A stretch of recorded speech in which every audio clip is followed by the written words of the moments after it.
नमस्कार, रोहित रिपोर्टर देख रहे सभी दर्शकों का स्वागत है। इस वक्त मैं जंतर मंतर पे हूँ और हमारे साथ में बम बम महाराज जी हैं, जो कि आज अतीक अहमद को केस को लेकर के बातचीत करेंगे कि अतीक अहमद का मर्डर कर दिया गया। इस पर आपका क्या कहना है सर? क्या सही हुआ है, ये गलत हुआ है?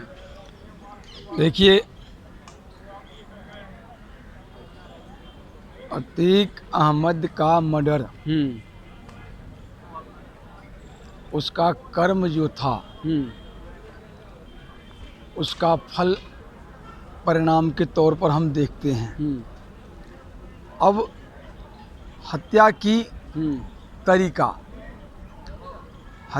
तरीका में जो मैं देखा हूँ, जो मीडिया कर्मी के वेश में 3 आदमी गया और आनन फानन में उसको गोली मार दिया। इससे पहले जब अतीक अहमद को गोली नहीं लगा था, जब इलाज के लिए गाड़ी से, पुलिस की गाड़ी से वो निकल रहे थे, तो अतीक अहमद किसी को ढूंढ रहे थे। अच्छा। उसकी निगाहें, सबूत है, वीडियो सबूत है, उसकी निगाहें किसी को ढूंढ रही है।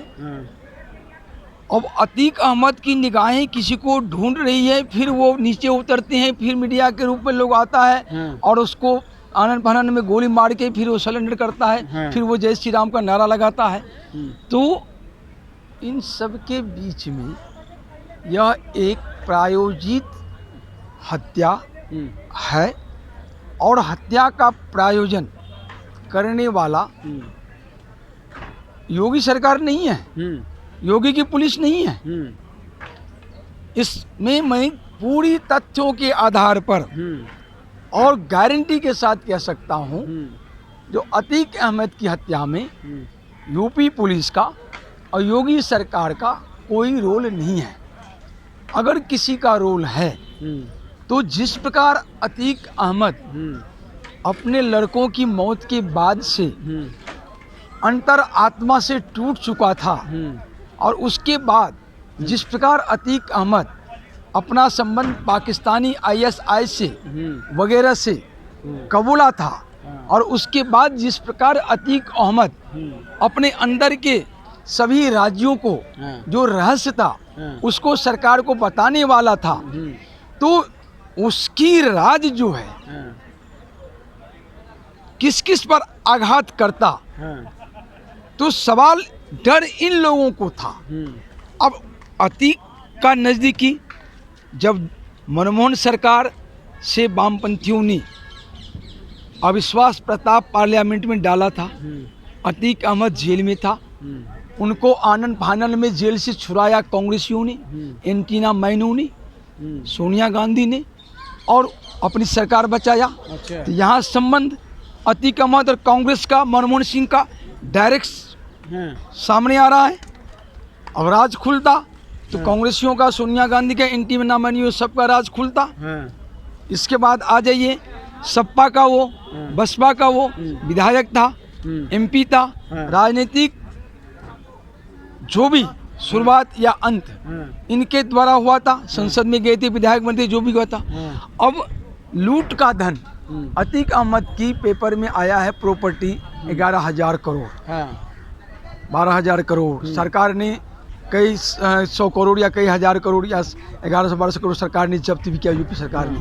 इसके बाद इसकी प्रॉपर्टी अगर 11,000-12,000 करोड़ है, तो अब आप ये समझिए, जो कोई भी जो लूट के लाता था, अतीक अहमद जो अकेले अपराध करता था, तो अपराध किए हुए धन में अपने पास सारा नहीं रखता होगा, उसमें नेचुरली कम से कम अगर 100 रुपया वो कहीं से लूट के लाता होगा, तो 50 रुपया वो बांटता होगा, 50 रखता होगा।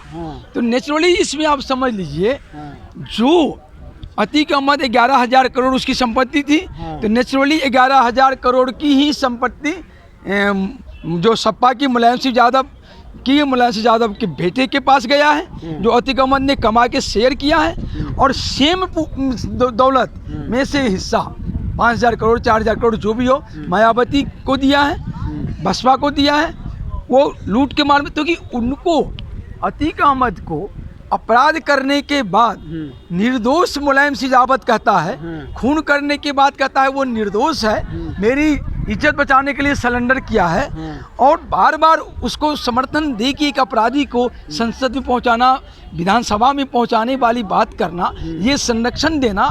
एक अतीक अहमद सरेआम नोएडा के आईएएस अफसर को मारता है, पूरी आईएएस लॉबी उसके खिलाफ मुलायम के पास कंप्लेंट करता है, लेकिन कोई कार्रवाई नहीं होती है।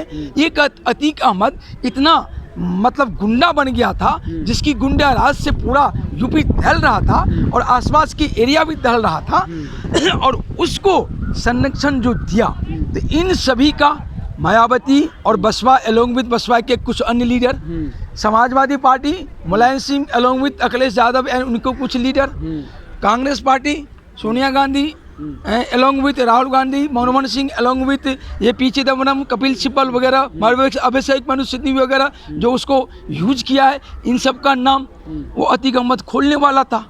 तो इनसे अतीक अहमद के जिंदा रहने से अगर किसी को अब खतरा हो रहा था तो वो सपा था, बसपा था, कांग्रेस था एंड अदर्स जो इनको सहयोगी था उनको। तो इन सभी ने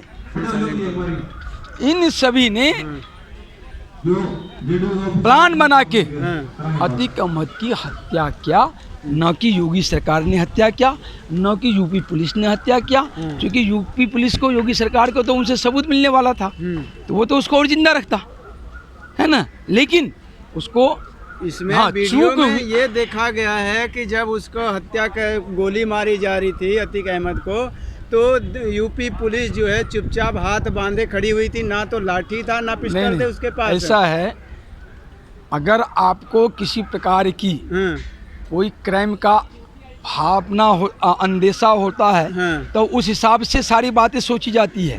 यहाँ तो किसी को पुलिस के साथ तो वो गया ही था, इलाज के लिए गया था, कोई युद्ध क्षेत्र में तो नहीं गया था जो गोली बंदूक लेके जाएगा। मेन तो चीज है, दूसरी बात तो रखना चाहिए था ना। एक बात सुनिए, एक माफिया को लेकर के जा रही है, पुलिस कस्टडी में था माफिया, तो वो पुलिस कस्टडी में था, तो उसकी सुरक्षा विदाउट सुरक्षा के नहीं गया था वो, सारी सुरक्षा व्यवस्था थी। लेकिन मीडिया के बीच में जो मीडिया का उसने इस्तेमाल किया, ऐसे में मीडिया वालों के ऊपर उंगली उठता है। जो मीडिया के नाम पर पुलिस भी उसको टच नहीं कर सका, जो मीडिया है। और यहाँ छद्मवेश में, हमारे देश में छद्मवेश में ही तो बड़े बड़े कांड हुए हैं।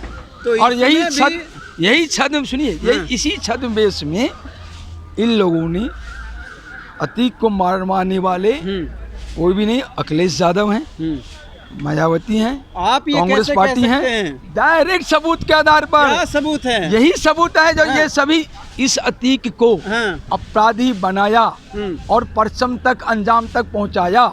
यही तीनों मिलके, अगर मान लिया जाए कि अगर तीनों पार्टी ने ही मरवाया है, तो योगी आदित्यनाथ की सुरक्षा कहाँ गई, यूपी पुलिस की सुरक्षा कहाँ गई उस समय पे? ऐसा है, सुरक्षा के ऊपर सवाल उठ रहा है। सुरक्षा के ऊपर सवाल ये लोग जो उठा रहे हैं ना, वो अपने गिरेबान में झांके। ये पहली दफा पुलिस की कस्टडी में किसी की हत्या नहीं हुई है। इससे पहले भी पुलिस के सामने इंदिरा की हत्या हो गई, राजीव की हत्या हो गई। राजीव हत्या किसने करवाया? सोनिया ने। सोनिया ने करवाया। और इंदिरा की हत्या किसने करवाया? सोनिया ने। सोनिया को कोई गोली नहीं लगी, सोनिया को कोई एक थप्पड़ तक नहीं लगा, लेकिन इंदिरा की हत्या हो गई। राजीव को मार दिया, सोनिया के ने मारा। मेन बात है, हत्यारे को पता होता है सारा जो कैसे करना है न करना है। जिसको प्लान नहीं किया होता है वो निर्भीक होता है। यूपी पुलिस को ये उम्मीद नहीं थी। पुलिस क्या कर रही थी उस समय? यूपी पुलिस वीडियो में ये देखा गया, हाथ से हटा रही है, ना डंडे का इस्तेमाल कर रही, ना रिवॉल्वर का इस्तेमाल कर रही है। जब वो एक सेकेंड का यूपी पुलिस को या किसी को भी संभलने का मौका ही नहीं मिला। वीडियो में देखिए, जो यहाँ जैसे अतीक उतरा, अतीक उतरते वक्त किसको ढूंढ रहा था नजर से, और नजर के ढूंढते हुए जैसे उतरा है, उतरते ही मीडिया का ये जैसे आप दिए ऐसे सामने हुआ और फटाक गोली चला। 1 से 2 मिनट में कोई कुछ नहीं समझ सकता, चाहे कितने पास स्टैंडगंज में रहता ना तो भी कुछ नहीं कोई कर सकता था।